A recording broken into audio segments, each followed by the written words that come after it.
जो लड़की देने के बाद ये सवाल है जिसके मन में कि लड़की के साथ में और क्या क्या दे रहा है। बेसिकली मैं तो कहता हूँ वो भीख मांग रहा है जो इस तरीके से डिमांड कर रहा है। आजकल कॉमन प्रॉब्लम्स जो शादियों में आ रही हैं उनमें से सबसे बड़ा एक प्रॉब्लम है डिवोर्स का। हमारे पास अप्रॉक्स दिन में 100 इंक्वायरीज आती हैं टोटल में। 20 प्लस इंक्वायरीज री मैरिज की आती हैं, 20 प्लस, जो पहले महीने में कभी 2-4 होया करता था। बट आजकल भी काफ़ी सारे रिलेशंस ऐसे हैं जो टॉक्सिक बन चुके हैं। वो मैरिजेस भी लड़कियां दबा देती हैं कि नहीं, मैं सोसाइटी और प्रेशर में आके मैं सोसाइटी से नेग्लेक्ट हो जाऊंगी। लड़कियों को डरना नहीं चाहिए। अगर ऐसी सिचुएशन है किसी लड़की के साथ, अगर उसके साथ गलत हो रहा है तो उसको खुद से इनिशिएट लेना चाहिए, उसको एफआईआर करानी चाहिए। ये नहीं कि वो दब रही है, मार खा रही है, मार खाती रहेगी और मतलब वो बर्दाश्त ही करती रहेगी। री मैरिज के 17,000 से ज्यादा एक्टिव यूजर्स हैं मेरे पास। एक केस ऐसा है 17,000 के अंदर। उनके फादर ने आके मेरे मुंह पे बोला था कि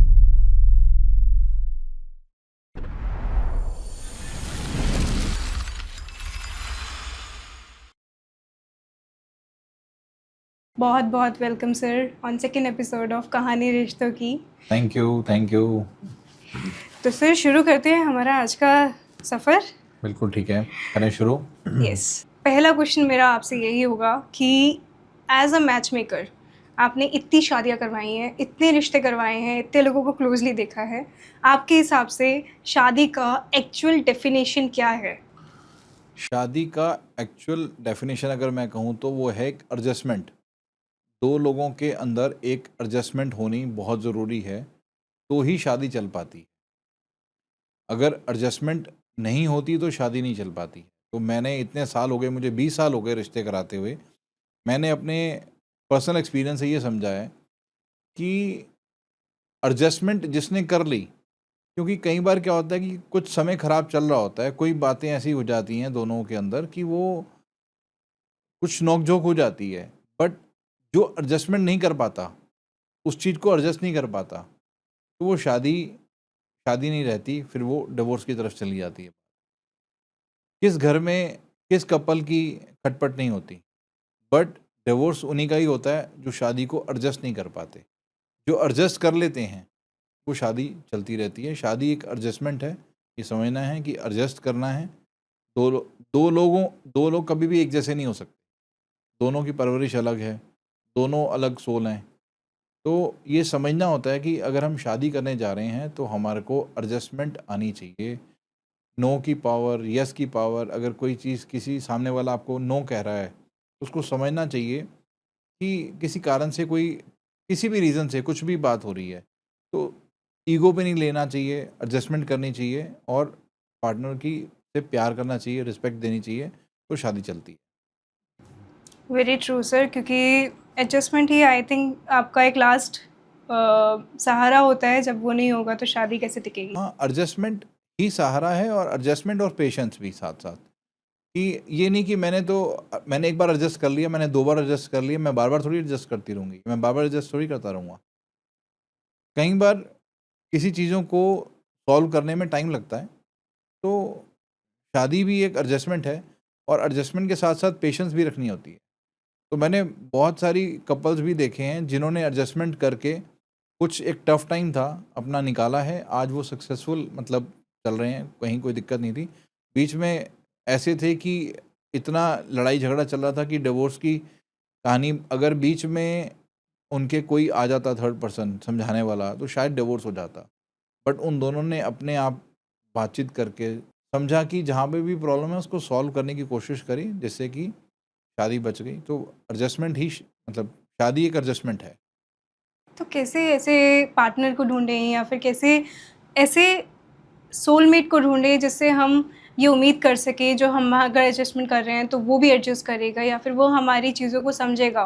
एक तरफ़ा रिश्ता नहीं होगा, एक तरफ से सैक्रिफाइस नहीं होगा ये। देखो, आपका जो सवाल है कि एक तरफ़ा, नहीं, शादी दोनों तरफ़ा होती है। बट अगेन वही वाली बात है कि आप हमेशा कोई भी पार्टनर चूज़ करता है, तो उस समय वो अपने हिसाब से देखता है, समझता है चीज़ों को। ऐसा नहीं है कि बिना देखे समझे कोई रिश्ते में आगे बढ़ जाता है।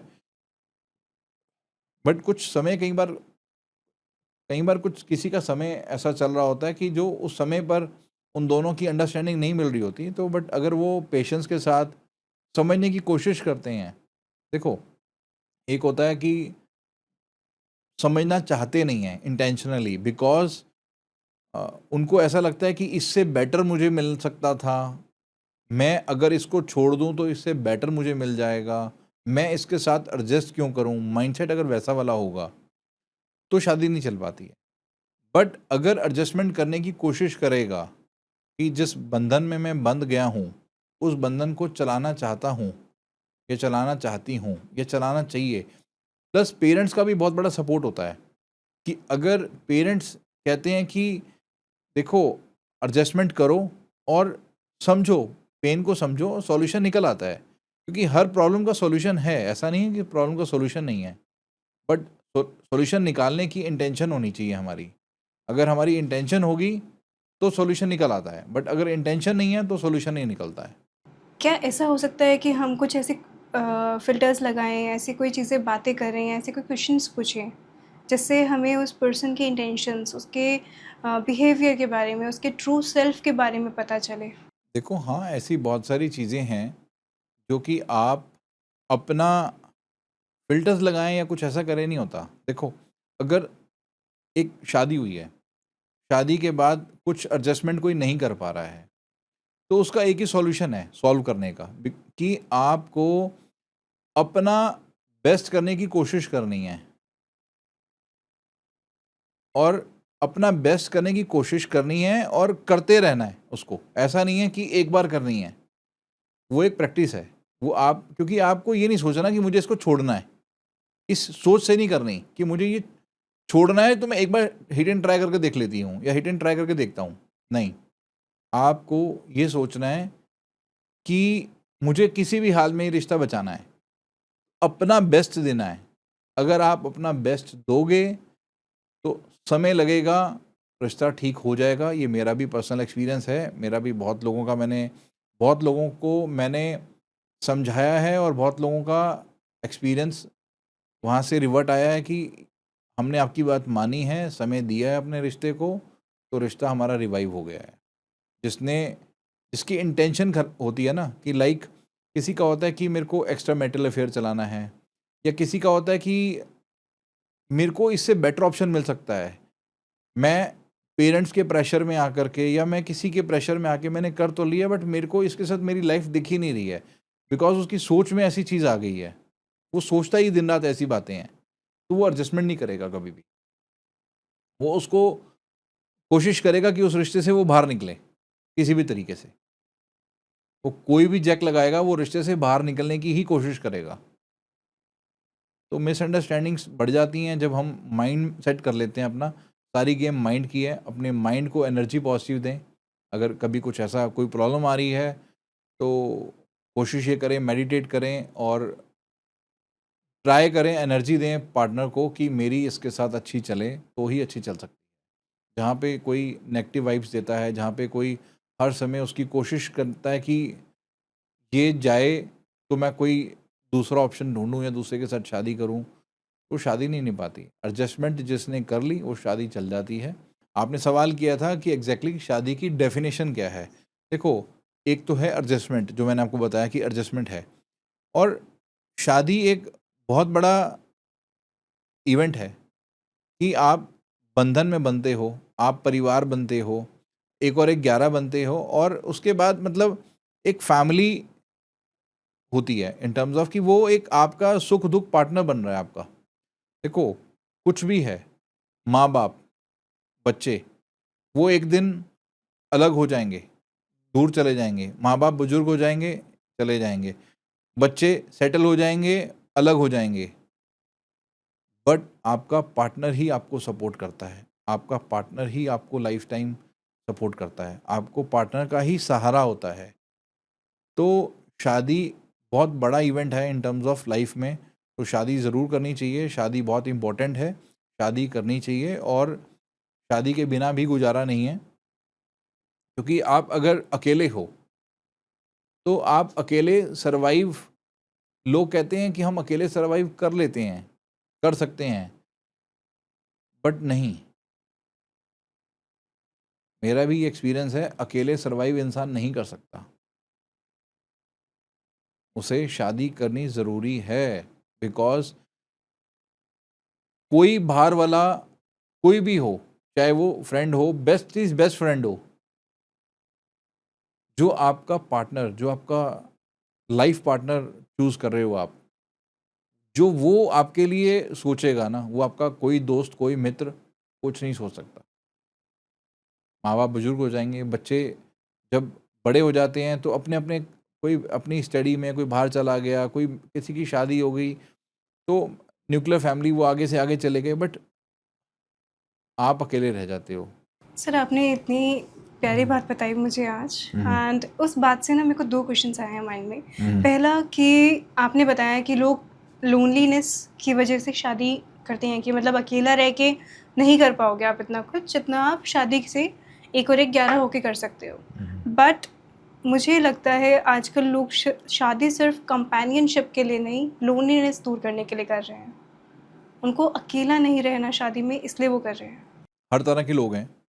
मैं मान सकता हूँ ये बात कि कुछ लोग ऐसे होंगे कि जो लोनलीनेस के लिए सिर्फ शादी कर रहे हैं, उनको अपने साथ पार्टनर वैसे नहीं चाहिए, बट सिर्फ for the sake of loneliness की मेरे को मैं, बट वो बहुत कम परसेंटेज होगी, ऐसा मुझे लगता है कि ऐसा बहुत कम लोग सोचते होंगे।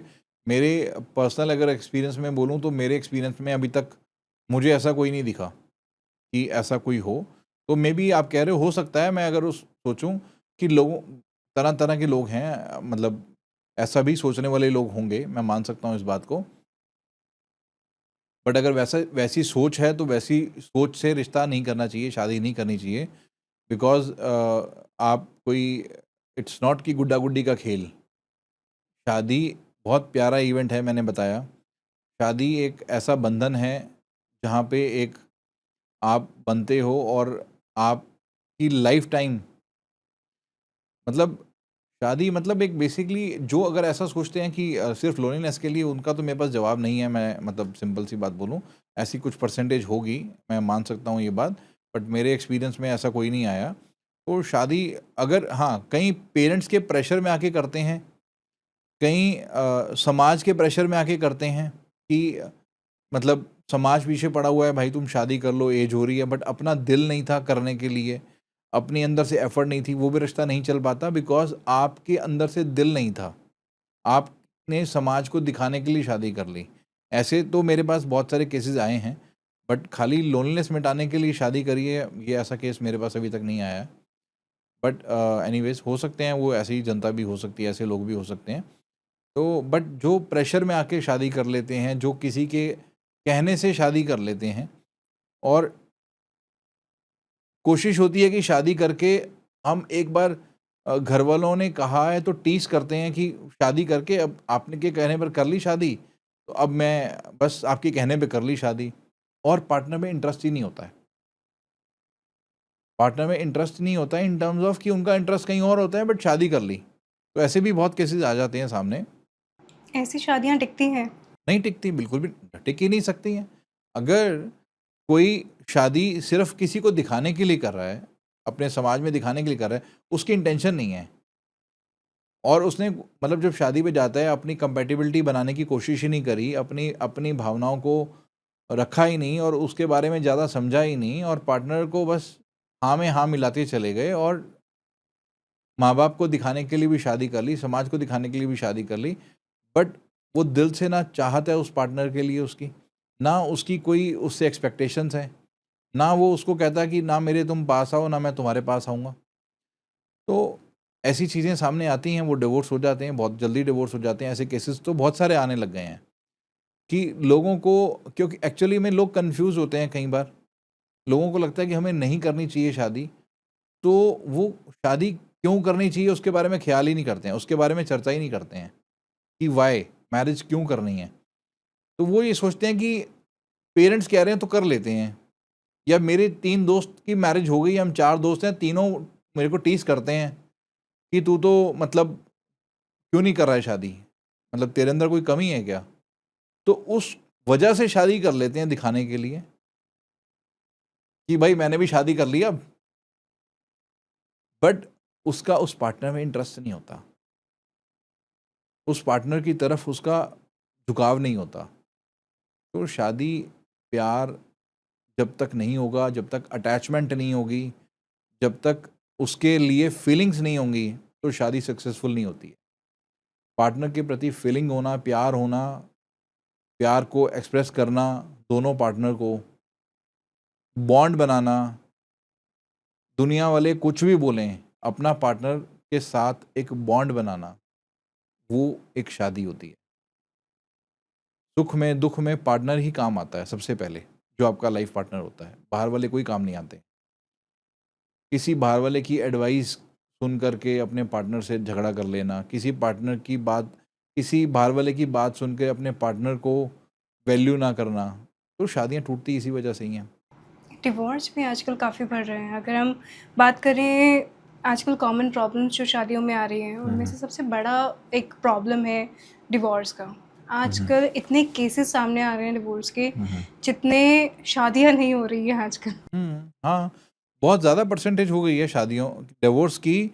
मतलब मैं देखता हूँ कि हमारे पास दिन में लाइक जितनी भी हम मेंबरशिप लेते हैं, पहले एक समय था दीदी कि जब मैंने काम शुरू किया था, तो रीमैरिज के हम केस रजिस्टर्ड ही नहीं करते थे, बिकॉज़ ज़्यादा लोग थे ही नहीं, इंक्वायरी बहुत कम आती थी। बहुत महीने में कोई 1-2 बंदे बोल देते थे कि हमारे बच्चे का डिवोर्स हुआ है, कोई ऑप्शन है आपके पास क्या? तो हम लिखते नहीं थे, हम कहते थे नहीं, 1 महीने में अगर एक रिश्ता आएगा तो उसके लिए क्या हम बताएँगे? बट आज दिन में कम से कम अगर मैं बोलूँ तो 10 से 20 इंक्वायरीज़ डिवोर्स की आती हैं। हमारे पास अप्रॉक्स दिन में 100 इंक्वायरीज़ आती हैं टोटल में। 20 प्लस इंक्वायरीज़ रीमैरिज की आती हैं, 20 प्लस। 20% का रेशो मैं देखता हूँ, दिन में 100 इंक्वायरीज़ हमें मिलती हैं तो 20 इंक्वायरीज़ डिवोर्स की होती हैं। इतना रेशो बढ़ गया है, जो पहले महीने में कभी 2-4 होया करता था। महीने में 2 से 3 मैक्सिमम, 1 मंथ के अंदर 2 से 3 इंक्वायरी आती थी। 2006 की बात बता रहा हूँ मैं आपको। 20 सालों के अंदर इतना गैप आ गया है। ये बहुत चिंता की बात भी है, और इस चिंता की वजह से क्या हो रहा है कि जो डिवोर्स हो रहे हैं वो तो हो ही रहे हैं। उनके फैमिली में उनके सिबलिंग्स, चाहे वो रियल सिबलिंग्स हों, चाहे वो कज़न सिबलिंग्स हों, इन टर्म्स ऑफ चाचा-ताया के, मामा के बच्चे, वो लोग भी डरे हुए हैं कि भाई मेरी बहन की बेटी घर वापस आ गई है, तो मेरी बेटी डर रही है शादी करने से। उसके अंदर एक फ़ियर आ गया है, बिकॉज़ उनको लगता है कि अगर ये नहीं इसकी मैरिज सक्सेसफुल नहीं हुई तो मेरी मैरिज कैसे सक्सेसफुल हो जाएगी? क्योंकि वो अपने आप को कंपेयर करते हैं कि ये तो बहुत मतलब सुलझी हुई है, ये तो बहुत मतलब जैसे वो अपने फैमिली मेंबर को वैल्यूएट करते हैं कि अगर इस परिवार का बच्चा के साथ, क्योंकि वो उससे जब बातचीत करते हैं तो वो अपनी शादी का एक्सपीरियंस बताती हैं कि मेरे साथ ऐसा हुआ, वैसा हुआ। वो उन चीज़ों को लेकर के डर जाते हैं, और अब उनका जो फ़ियर होता है, वो अपने कज़न्स में भी आ जाता है। कहीं न कहीं फ्रेंड सर्कल में, कई बार क्या होता है कि अपने फ्रेंड्स में या अपने सिबलिंग्स की किसी की शादी अटेंड करी, पूरी-पूरी इवेंट्स अटेंड करे, मतलब ए टू ज़ेड जितने भी इवेंट हुए, मेहंदी, सगाई, शादी, reception and all, destination wedding attend करी, फेरों तक भी बैठे। फेरों के बाद पता लगा जी वो हनीमून पे गए हैं, वहीं से उनका झगड़ा हो गया और वो वापस आ गए हैं। तो कई दिन तक दहशत रहती है उस पूरे परिवार के अंदर कि ये जो डेस्टिनेशन वेडिंग पे गए थे 100-200 लोग, उस उन 200 परिवारों में, कि भाई ये क्या हो गया? जो हम वो गए थे इतनी दूर डेस्टिनेशन वेडिंग पे गए थे, उसकी मैरिज में हम जिम कॉर्बेट गए थे, हम जयपुर गए थे, वहाँ से हमें वापस आना पड़ा। वापस आए तो पता लगा कि ये 20 दिन के अंदर अंदर डिवोर्स हो गया, मतलब रिश्ता, उनकी खटपट चल रही है और उनकी सेटिंग नहीं बैठ पा रही है, और उसके बाद 6 महीने बाद पता लगता है कि वो डिवोर्स फाइल कर दिया है। तो वो लोग डरे हुए हैं, और डरे हुए में क्या होता है कि कई बार जो बहुत ज़्यादा शादियां टूटने का ये भी लॉजिक्स होते हैं कि जो उसके बाद शादियां कर भी रहे हैं, उनके अंदर भी इतना फियर है कि वो पार्टनर के साथ कंपैटिबिलिटी मैच ही नहीं कर पा रहे हैं। फियर इतना ज़्यादा है कि कहीं ऐसा ना हो जाए, कहीं वैसा ना हो जाए, लोग घबराए हुए ज़्यादा हैं।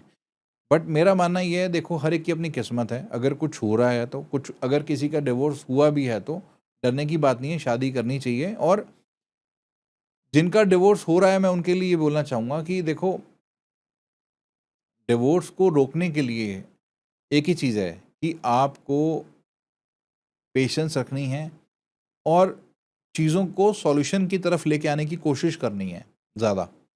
अगर आप सॉल्यूशन निकालने की कोशिश करेंगे तो बहुत सारे केसेस ऐसे हैं, जब मेरे पास लोग मेंबरशिप लेने के लिए आते हैं तो हम बात समझते हैं कि डिवोर्स का क्या रीज़न है। तो बहुत सारे लोगों के पास डिवोर्स करने का कारण भी प्रॉपर नहीं होता है।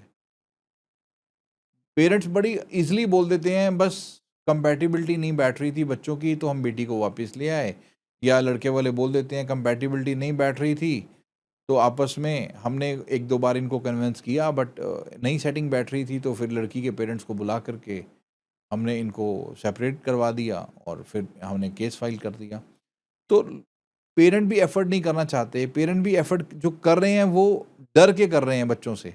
आज मैं देखता हूँ वो समय आ गया है कि माँ-बाप बच्चों से डर रहे हैं जिनकी शादियाँ हो रही हैं कि हम बीच में इंटरप्ट नहीं करें, हम इनकी पर्सनल लाइफ में जो ये कर रहे हैं वो ठीक है, जो इनका डिसीजंस हैं वो ठीक हैं।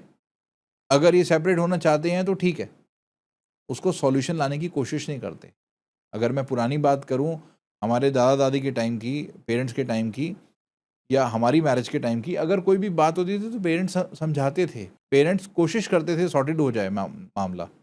बट आजकल बहुत ज़्यादा मैं देख रहा हूँ कि पेरेंट्स भी बच्चों को बहुत सपोर्ट कर रहे हैं कि ठीक है, अगर नहीं हो रहा तो आप ईज़िली लीगली हमारे पास ऑप्शंस हैं कि हम सेपरेट हो जाते हैं। अगर नहीं बन रही है तो कोई बात नहीं, अलग हो जाओ। बहुत ईज़िली कह देते हैं। क्योंकि लॉ हमारा ऐसा आ गया है इंडिया का कि अगर आप डिवोर्स देना चाहते हो तो कोई फ़ाइट की नीड नहीं है, आपको ज़्यादा फ़ाइट करने की नीड नहीं है।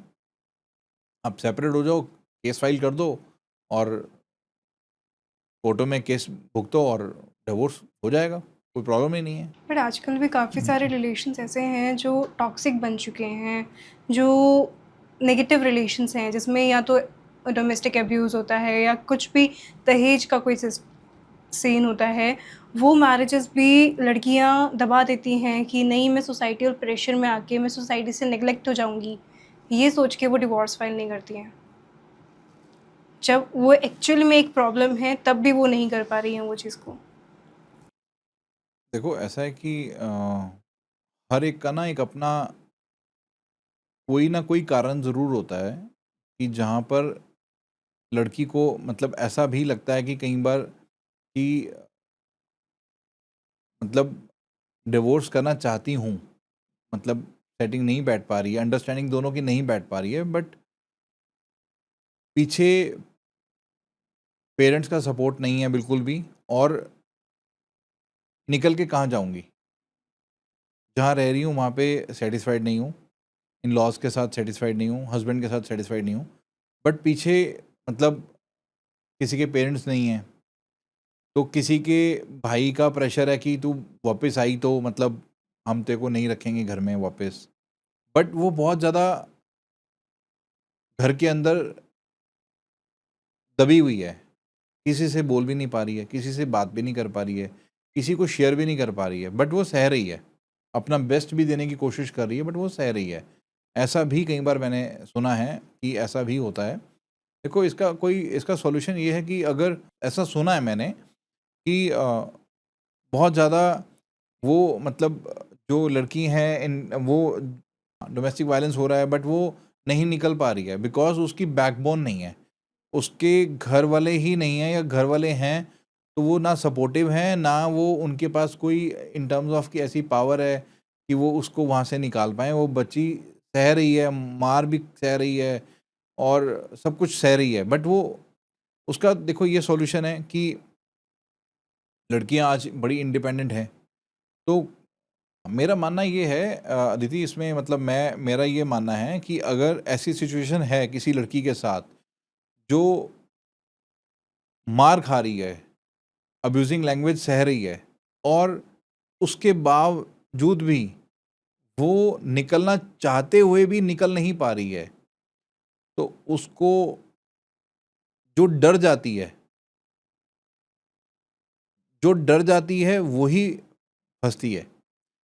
लड़कियों को डरना नहीं चाहिए। ऐसी स्थिति हो रही है, अगर आपका हस्बैंड मार रहा है और आपके पास पीछे सपोर्ट नहीं है, आप सोचते हो कि अगर मैंने बात निकाली बाहर तो मेरा क्या होगा, मेरे को समाज के किस वो होगा, उसको बात करनी चाहिए। उसको 4 लोग इकट्ठे चाहे करने पड़ें, अगर उसके साथ गलत हो रहा है तो उसको एटलीस्ट मतलब खुद से, अगर बैकबोन नहीं भी है तो उसको खुद से इनिशिएट लेना चाहिए और उसको थाने जाए, अपने हस्बैंड के खिलाफ, अपने लॉज के खिलाफ उसको एफआईआर करानी चाहिए। उसको ये नहीं कि वो दब रही है, मार खा रही है, मार खाती रहेगी और मतलब वो बर्दाश्त ही करती रहेगी।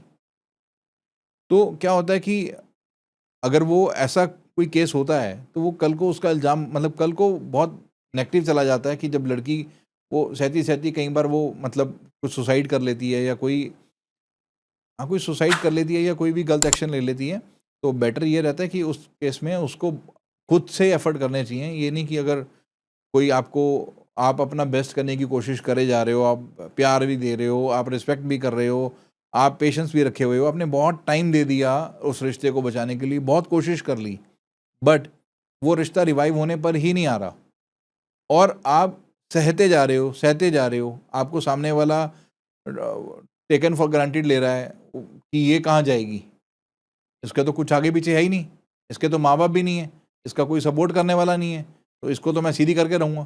तो अगर कोई ऐसा नेचर का है कि उसके हस्बैंड उसको सपोर्ट नहीं कर रहा है, उसको मारने की कोशिश कर रहा है, उसको दबाने की कोशिश कर रहा है, तो उसको खुद से एफर्ट करके उसको मतलब उसके खिलाफ लीगल एक्शन लेना चाहिए। तो हमारी गवर्नमेंट इतनी स्ट्रांग है, अगर वो लड़की खुद भी एफर्ट करती है तो सक्सेसफुल मिल जाता है उसको। ऐसा नहीं है कि उसकी बैकबोन नहीं है तो उसको मार सहते रहना है।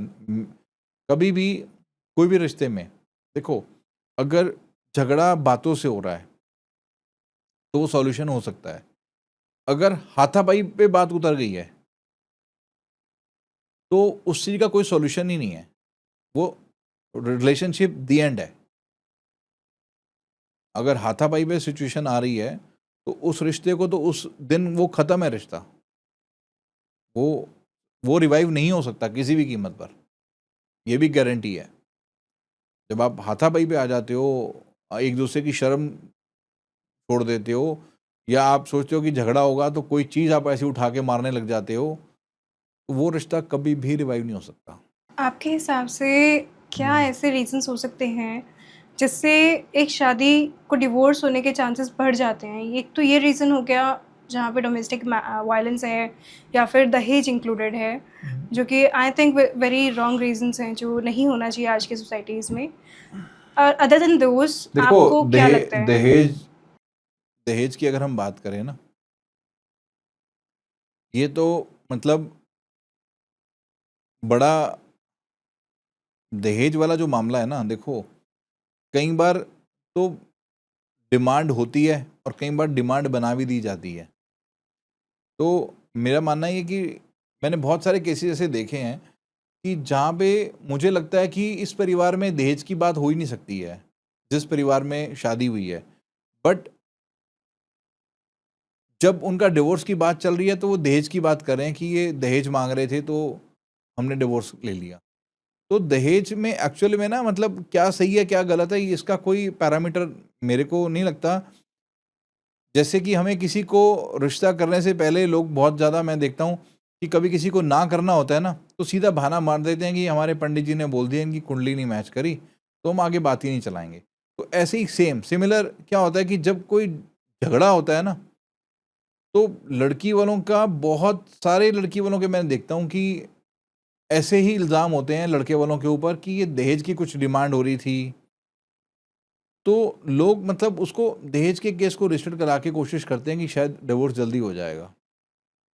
तो दहेज का मैटर तो मतलब कितना सच है, कितना वो है, वो एक आइडिया नहीं है कि ऐसा किसके साथ हुआ है। बट मुझे नहीं लगता कि शादी के बाद दहेज वाला मैटर बहुत ज़्यादा रहा हो। मतलब दहेज वाले मैटर्स होते हैं, मैं ये नहीं कह रहा कि बिल्कुल भी नहीं होते। बट ऐसे काफ़ी बार देखा है मैंने क्या कि चीज़? जैसे आपने कोई डिमांड करी, किसी लड़के वालों ने कुछ डिमांड करी किसी दहेज की, गाड़ी की, पैसों की, कैश की, एनीथिंग। अगर पेरेंट्स ने, लड़की के पेरेंट्स ने वो डिमांड फुलफ़िल कर दी, तो बहुत अच्छा, तो उसकी शादी हो गई। लेट्स से अगर उसकी डिमांड फुलफ़िल नहीं करी, उनको बोला कि चलो शादी के बाद ये चीज़ हम आपको देंगे एज़ अ गिफ्ट। तो अगर वो शादी के बाद नहीं आता, तो मैंने देखा है वो लड़के वाले उस लड़की को अब्यूज़ करने लगते हैं इन एनी वे।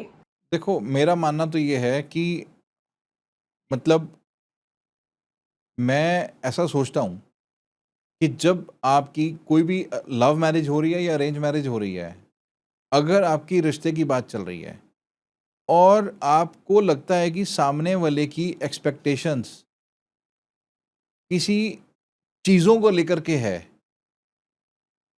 कि ये रिश्ता तब होगा, इस बेसिस पे होगा, उसको दहेज कह लो आप या उसको गिफ्ट कह लो आप, उसको कुछ भी कह लो।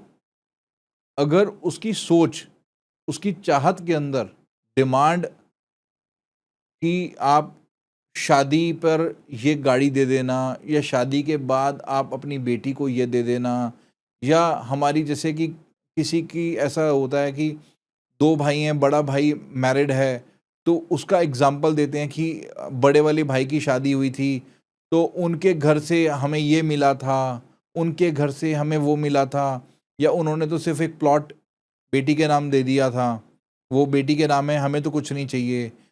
जहाँ जिस जिस मीटिंग में, जिस रिश्ते में ऐसी बात अगर शुरुआत हो रही है, वो रिश्ता ड्रॉप कर देना चाहिए, क्योंकि वो सोच, वो नींव अगर वैसी है डिमांड की, रिक्वायरमेंट्स की, तो वो रिश्ता आगे जाके खटास में आता ही आता है। वो कभी भी दोनों का कंपैटिबिलिटी बैठने ही नहीं देगा। वो चीज़ों को लेकर के चीज़ें सारी उम्र लड़की के फादर पूरी करते-करते थक जाएँगे, बट वो चीज़ें पूरी नहीं कर पाएँगे। बिकॉज़ जिसकी सोच में है, जिसकी सोच में है कि मुझे कुछ नहीं चाहिए किसी भी कीमत पे, आप अपनी तरफ से कुछ गिफ्ट दे रहे हो। गिफ्ट का मतलब क्या होता है? कई लोग माँग के गिफ्ट लेने की कोशिश करते हैं, गिफ्ट का बहाना बोलते हैं, इसको दहेज कह लो, इसको गिफ्ट कह लो, आपने बोला ना अभी कि हम आपको बाद में एज़ अ गिफ्ट दे देंगे। अरे भाई, ये क्या मतलब हुआ? गिफ्ट तो गिफ्ट होता है। गिफ्ट तो एक सरप्राइज़ होता है ना। हम पहले आपने बचपन में देखा होगा, बच्चे होते थे जब एक दूसरे के बर्थडे पे जाते थे तो गिफ्ट पैक करा के लेके जाते थे। दिखे ना किसी को दिखे ही ना, पैक करा के देते थे गिफ्ट। और जब सामने वाला चला जाता था तो खोलते थे पैकिंग कि क्या गिफ्ट दिया है। वो गिफ्ट होता है। ये क्या गिफ्ट हुआ? आप गिफ्ट में ये दे देना, आप गिफ्ट में वो दे देना। तो ये तो डिमांड है सीधी-सीधी। तो जहाँ पे ऐसी बातचीत हो रही है, जहाँ पर लालच जिसके अंदर भरा हुआ है चीज़ों का, उसको उसके अंदर इंटरेस्ट नहीं है, चीज़ों के अंदर लालच है, तो वो रिश्ता कभी भी कामयाब नहीं होता। वो रिश्ते में प्रॉब्लम्स आती ही आती हैं, वो सॉल्यूशन नहीं हो सकती। और कई लोगों ने ये, क्या होता है कि लोग सोचते हैं कि अगर दे देंगे तो क्या फ़र्क पड़ेगा, सामने वाला माँग रहा है। नहीं, बट वो आज माँग रहा है, आज उसने अपने मुँह से बोल दिया, आपने पूरा कर दिया, वो सारी ज़िंदगी माँगेगा। उसके लिए प्रिपेयर नहीं होते हैं।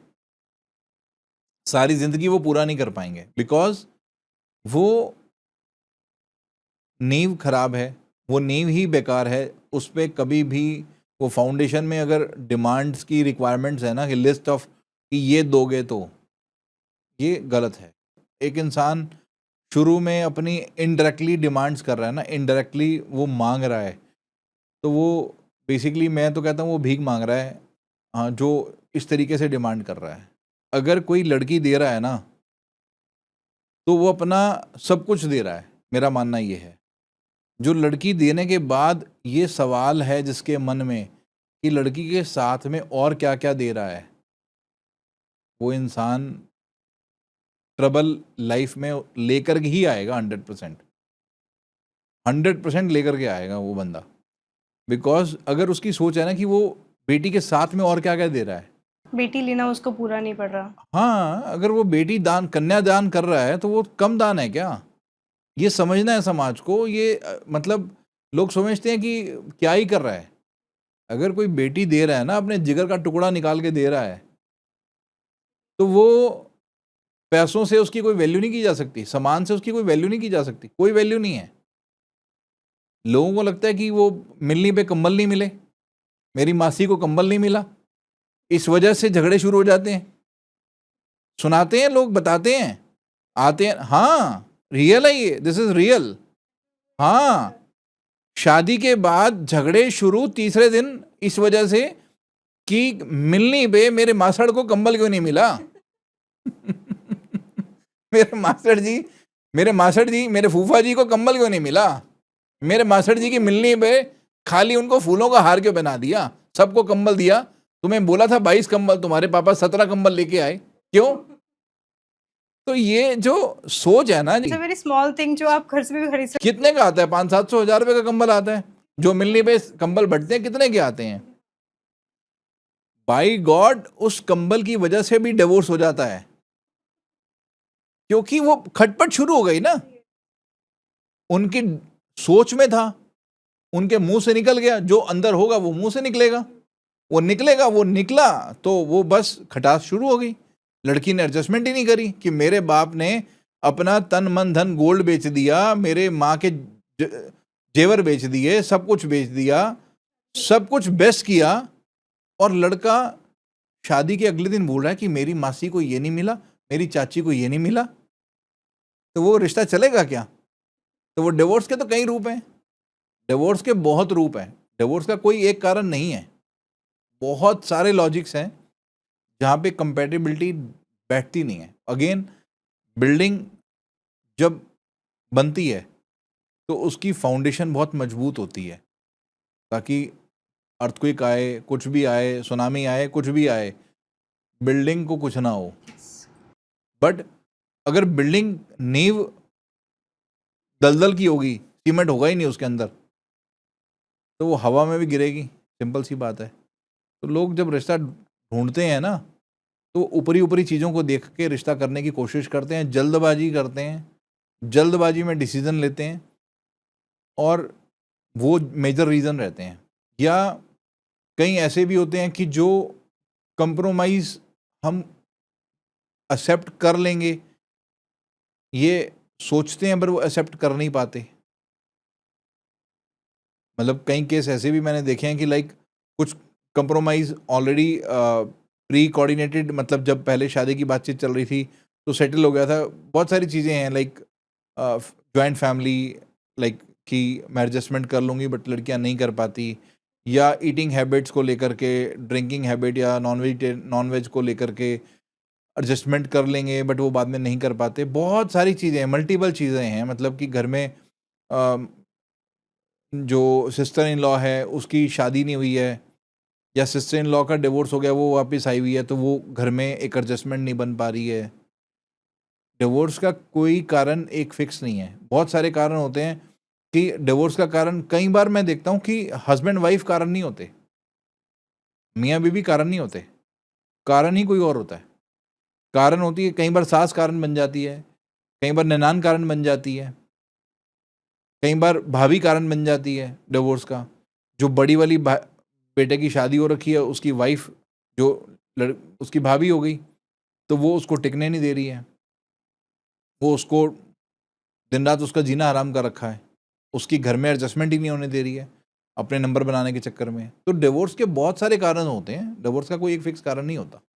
सो डिवोर्स होने के बाद भी क्या, जैसे अगर आपने बताया काफ़ी सारे रीजंस होते हैं, आई थिंक उसमें से एक रीज़न चीटिंग भी होता है। चीटिंग भी होते हैं, चीटिंग भी मल्टीपल तरह के चीटिंग्स होते हैं, like extra marital affair in terms of कि किसी का है वो चीटिंग करने की कोशिश करते हैं, लाइक या किसी के पीछे एक्स बॉयफ्रेंड या गर्लफ्रेंड कोई पास रहे हैं, उसको छोड़ने की कोशिश ही नहीं करते, मतलब कि उसको नहीं छोड़ेंगे, उसको कहते हैं कि जी ये तो मेरा खाली फ्रेंड है, ये फ्रेंड है मेरी, तो ये तो मतलब मेरी फ्रेंड ही तो है, क्या हो गया, हम बस बात करते हैं। हाँ हम बात ही तो करते हैं सिर्फ, क्या हो गया, मतलब हमारा कोई इनके साथ कोई पास मेरी हिस्ट्री मेरी उनके साथ। कई बार होता है ना कि जब शादी होती है तो बहुत सारी चीज़ें हैं, मतलब डिवोर्स का कोई एक कारण नहीं है। अगेन लेट्स टेक एग्जांपल कि किसी पर्सन की शादी हुई, उसने शादी के बाद उसका डिवोर्स हुआ ड्यू टू XYZ रीज़न। उसमें एक रीज़न ये भी था कि उसका हस्बैंड या वाइफ उस पर चीट कर रहा था। तो जो सेकंड पर्सन है जिसके ऊपर चीटिंग हुई है,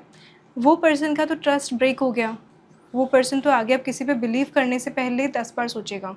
अदिति, मैं आपको इस बात का आंसर देता हूँ कि चाहे लड़का चीटिंग कर रहा हो, चाहे लड़की चीटिंग कर रही हो, वट कोई भी चीटिंग कर रहा हो, मेरा ऐसा मानना है कि मेरा मानना ये है कि देखो, चीटिंग ना किसी कारण से होती है। मुझे नहीं लगता कि अगर दोनों फेयर हैं तो कोई चीटिंग कर रहा है या कर रही है। दोनों में अगर कुछ अनफेयर हो रहा है, कहीं ना कहीं देखो, हर बंदा ना जो बात बताता है वो अपने आप को बेस्ट बताता है, आई एम दी बेस्ट, सामने वाले में प्रॉब्लम है।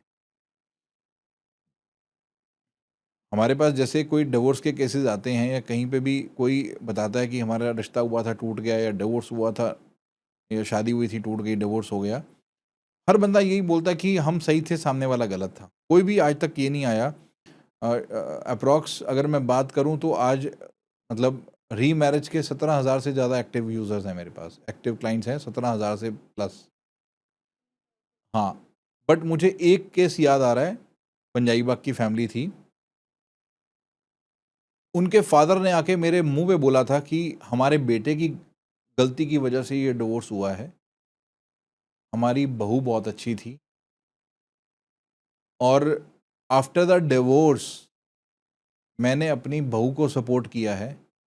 मैंने अपनी बहू के लिए रिश्ता ढूंढने के लिए अपने बेटे को नहीं बताया, बट मैंने उनके पेरेंट्स के साथ सपोर्ट किया है। जहां उसकी दोबारा शादी हुई है वहां पे मैं विटनेस दिया है कि मेरे बेटे की वजह से ये सक्सेसफुल मैरिज नहीं रही, इस बेटी के अंदर कोई कमी नहीं है। एक केस ऐसा है 17,000 के अंदर, एक केस। हाँ, मेरे को सुन के बहुत अच्छा लगा उन अंकल की बात। कह रहे मैंने उस बेटी की दोबारा शादी में पूरा सहयोग किया, विटनेस दी है कि लड़की बहुत अच्छी है, लड़की की तरफ से कोई दिक्कत नहीं है, मेरे बेटे में कमी है। मेरे बेटे बहुत ज़्यादा गुस्से वाला है, वो बहुत घर में उसका जो रोब है वो लड़की से, अपनी वाइफ से अजमाने की कोशिश कर रहा था वो, बट वो उसने एक्सेप्ट नहीं कर पाई वो, और इस वजह से डिवोर्स हो रहा है, इस वजह से सारी चीज़ें हुई हैं। लड़के में कमी है, मेरे बेटे में कमी है अगेन। तो सब यही बोलते हैं हम सही थे, सामने वाला गलत था। चीटिंग के ना वही कई रीजंस होते हैं। अगर कोई चीट कर रहा है और सामने वाला सोचता है कि ये चीट कर रहा है, तो मुझे ऐसा लगता है कि एक तो पहले उसको ये समझना है कि वो चीट क्यों कर रहा है।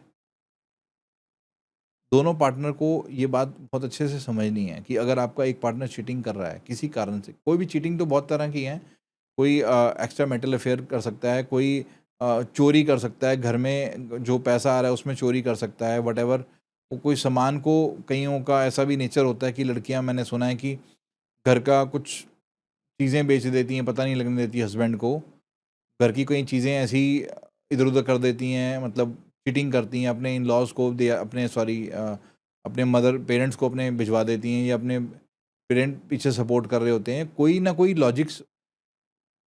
अगर कोई दोनों पार्टनर के अंदर कुछ हो रहा है तो उसका कोई लॉजिक होगा, कोई कारण होगा, उस कारण को ढूंढने की सामने वाले को कोशिश करनी है। अगर सामने वाला कोई चीट कर रहा है आपके साथ, तो आपने कुछ ना कुछ तो ऐसा किया होगा कि जिसकी वजह से वो चीट कर रहा है। समझ रहे हो बात को? नहीं समझ पाए?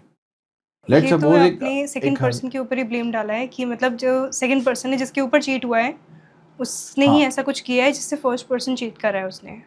समझना है, समझना है कि उसने वो क्यों कर रहा है, ऐसा मैं क्या गलत कर रहा हूँ ऐसा। ज़रूरी थोड़ी है कि वो गलत ही कर रहा हो कुछ। नहीं नहीं, हाँ हाँ, मैं भी ये बात बोल रहा हूँ, ज़रूरी नहीं है, ये समझना है कि प्रॉब्लम कहाँ है। प्रॉब्लम को समझने की कोशिश करनी है कि अगर सामने वाला इंटेंशनली चीट कर रहा है, इंटेंशनली कर रहा है, एक पार्टनर अपना बेस्ट कर रहा है और दूसरा पार्टनर चीट कर रहा है, इसको पता लग गया कि ये चीट कर रहा है, बट मेरी तरफ अपने आप को पहले चेक करना है। पहले अपने आप को चेक करना है कि क्या मैंने तो नहीं कुछ गलत किया।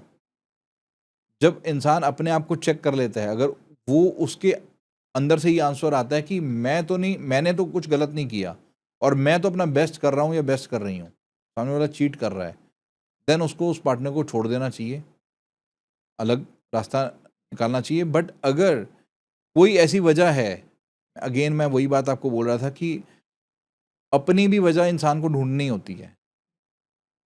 आज की डेट में हम लगे हैं एक दूसरे को ब्लेम करने के लिए। अगर इंसान अपनी कमी ढूंढता है ना, वो कहावत भी बनी है ना, आपने सुना होगा कि बुरा जो कुछ देखन में चला, हाँ, बुरा ना मिलिया हाँ, कोई, बुरा ना मिला कोई, जब आपन देखा आपने तो हाँ, मुझसे बुरा ना कोई। मुझसे बुरा ना कोई।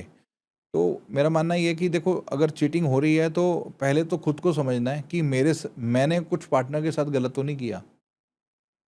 अगर अंदर से आवाज़ आती है ना, आत्मा से, कि मैंने कुछ गलत नहीं किया है और सामने वाला चीट कर रहा है एक्स वाई जेड किसी भी चीज़ से, तो उस पे फिर उसको छोड़ के आगे बढ़ना चाहिए। सर, आपके पास तो काफ़ी सारे केसेस हैं दिन के जिसमें डिवोर्स की बात हो रही है, एंड ऐसा कोई केस है आपके पास जिसको आपको देख के लगा हो कि यार ये क्या हो गया? ऐसे ऐसे तो नहीं होना चाहिए था, ऐसे हो कैसे गया? मैं ना आपको एक स्टोरी सुनाता हूँ। एक मेरे ही क्लाइंट थे, तो बहुत झटका लगा मेरे को न्यूज़ सुनने के बाद कि ये क्या हो गया। अदिति, मतलब मैन ईगो इतनी ज़्यादा कि उसने अपनी वाइफ को डे वन पे ही छोड़ दिया कि तू भले ही चले जा, बट मेरा डॉग मेरे साथ रहेगा। हुआ ये कि जब रिश्ता ढूंढ रहे थे तो बहुत अच्छे से ये बात को नहीं बताया कि लड़के ने, कि मैं बहुत ज़्यादा डॉग लवर हूँ और डॉग मेरे साथ सोता है, ये चीज़ नहीं बताई। और डॉग लवर हूँ, बस बड़े कैजुअली मतलब ये मैसेज दे दिया लड़की को। अब लड़की से सवाल भी करे उसने 2-3 कि आपको डॉग से कोई प्रॉब्लम तो नहीं है? तो लड़की ने बोला, नहीं मेरे को, मतलब मैं भी डॉग लवर हूँ, मतलब मेरे को डॉग अच्छे लगते हैं, बट मेरे पेरेंट्स मुझे अलाउ नहीं करते हैं, मेरे पेरेंट्स मुझे लाने नहीं देते हैं, बट मेरे को तो डॉग बहुत प्यारे हैं, लगते हैं। तो बट ठीक है, आपके पास डॉग है तो अच्छी बात है। शादी से पहले आपस में बच्चे जब मिले दोनों, तब भी कोई ज़्यादा डिस्कशन नहीं हुई इस बात को लेकर के, और सगाई हुई तो डॉग जो है वो सगाई पे साथ आया तो प्रॉपर तैयार होकर के आया। डॉग डॉग के उन्होंने प्रॉपर कपड़े बना के और उसे प्रॉपर एक उनकी होम मेड जो है वो लेकर के आई स्टेज में, साथ में डॉग बैठा हुआ था सगाई पे। तो और सगाई हो गई, रिश्तेदारों ने भी पूछा कि ऐ की है गए, तो बस एक बड़ी जनरल कि भाई घर का मेंबर है जी साडा, बात आई गई हो गई। शादी हो गई, अगेन शादी पे भी डॉग सज धज के आया हुआ, होम मेड जो है साथ में लेकर के आई डॉग, स्टेज के साथ में डॉग बैठा है, उसकी खाना भी उसका अलग आया हुआ है, वहाँ पे खाना भी अलग उसका चल रहा है डॉग का, मतलब पूरी एक फैमिली मेम्बर की तरह। बात आई गई हो गई, ख़त्म हो गई बात। अदिति, हुआ ये कि जब शादी हो गई, डोली गई सुबह 5 बजे घर, घर जाके वो रीति रिवाज जो अंगूठी छुपाना और वो सब रस्में हुई। उस रस्में होने के बाद जो घर में कुछ नियर डियर उनके रिलेटिव्स आए हुए थे, वो लोग भी चले गए, और लड़का लड़की को बोला भी आप अपने रूम में चले जाओ, और लड़के वालों की साउथ दिल्ली में कोठी थी, और वो ऊपर रूम लड़के का मास्टर बेडरूम था उनके पास, तो मास्टर बेडरूम लड़के का उन्होंने फ्लावर से सजा रखा था, और लड़की को कहा कि भाई तुम लाओ जाओ ऊपर दोनों जाके सो जाओ। 2.5-3 घंटे के बाद चीखने चिल्लाने की आवाज़ें आने लग गई। नीचे घर वाले सब ऊपर उनके रूम में गए और वहाँ पे स्टोरी ये थी कि लड़के ने लड़की को बोला कि देखो, ये डॉग हम मेरे रूम में ही सोता है, ये हमारे साथ ही सोएगा। उसका मास्टर बेडरूम के अंदर उसका डॉग का बेड उन्होंने वहीं लगा रखा था। शादी से पहले डॉग वहीं सोता था। तो डॉग वो उसको बोले कि ये तो थोड़ी यहाँ पे सोएगा। लड़की ने उसको लड़के को बोला ये तो यहाँ थोड़ी सोएगा। लड़का ईगो में, नहीं ये तो यहीं सोएगा। लड़की कंफर्टेबल ना हो कि नहीं ये पॉसिबल नहीं है, मैं तो कंफर्टेबल नहीं हूँ। लड़की ने बहुत प्यार से समझाने की कोशिश करी, बट दोनों में आर्ग्यूमेंट ऐसी शुरू हो गई कि घर में शोर शराबा मच गया कि ये क्या, लड़की ने अपने पेरेंट्स को बुला लिया। पेरेंट्स आए, पेरेंट्स ने बहुत समझाने की कोशिश करी लड़के को, बट लड़का कहे मैं तो ना मानूं। लड़का बोले देखो कि अगर मैं मान भी जाता हूं आपकी बात, आप जो बोल रहे हो, डॉग मेरे बिना सो नहीं पाएगा। वो बाहर, उसको मैं कहीं पे भी रूम में किसी और रूम में अगर सुलाने की कोशिश भी करता हूँ तो वो वहाँ सोएगा ही नहीं। वो हमारे रूम में बाहर आके दरवाजे को खड़काता रहेगा। वो ना सोएगा ना सोने देगा। कोई मेरे पास सॉल्यूशन ही नहीं है इस चीज़ का जो तुम मांग रहे हो मेरे से। ये तो अंदर ही सोएगा डॉग, तो बेड के साथ में बेड है वहीं सोएगा। लड़की का ये तो पॉसिबल नहीं है, ये तो इम्पॉसिबल है, ये तो मैं बिल्कुल भी बर्दाश्त नहीं करूँगी। लड़के ने साफ बोल दिया तूने जाना तो जा, डॉग तो यहीं सोएगा।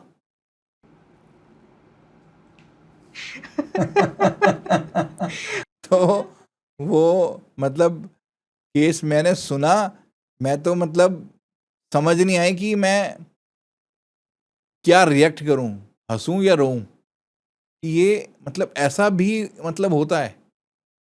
लोगों को समझ ही नहीं है, ईगो प्रॉब्लम इतनी पहले से ही। उसको ये बातें अगर वो अपनी वाइफ को कम्युनिकेट करता तो शायद ये यहाँ तक नौबत ही नहीं पहुंचती, शादी होती ही नहीं। शादी होती तो इस कंडीशन पे होती नहीं, बिकॉज लड़के ने तो साफ बोल दिया था कि मैं तो सो ही नहीं सकता। तो ये बात हाइड करी गई, डॉग लवर हूँ बता दिया। तो लोग ऊपर ऊपर की बातें कई बार बता देते हैं, अंदर की बातें नहीं बता पाते, फैक्ट्स नहीं बताते, तो उस वजह से भी डिवोर्स के कारण बन जाते हैं। और वो फिर क्या हुआ, मतलब सेटल हो करके वो डिवोर्स ही हुआ। लड़की के पेरेंट्स ने बल्कि मतलब बातचीत करी तो अभी थोड़े टाइम पहले की बात है, तो बताने लगे कि भाई हमने तो केस जो जीते हैं तो हम तो नल एंड वाइड में गिनेंगे कि शादी मतलब हमारी हुई नहीं, एक तरह से कोई दोनों में रिलेशन नहीं बना, रिलेशन से पहले ही डिवोर्स हम लड़की को वापस ले आए हैं। तो डिवोर्स के तो मल्टीपल कारण हैं, डिवोर्स का कोई एक कारण नहीं है। यूजुअली हम सोचते हैं डॉग लवर होंगे तो हम्म। एटलीस्ट एक डॉग होगा, दो डॉग होगा, उनके पास कुछ पेट्स होंगे, नंबर ऑफ पेट्स होंगे, उनका डेडिकेटेड स्पेस होगा। बट ये नहीं सोचते कि वो पर्सनल स्पेस में ही आके रहेंगे। पर्सनल स्पेस में ही, और अगर पर्सनल स्पेस था भी पहले तो शादी से कुछ टाइम पहले उसको पहले ही ये सोचना चाहिए कि मैं एक रिस्पॉन्सिबिलिटी में आ रहा हूँ, मैं अपनी शादी कर रहा हूँ, तो मेरे को इस जो डॉगी है, एक्चुअली में क्या है ना, जो डॉग लवर होते हैं वो डॉग को डॉग नहीं समझते,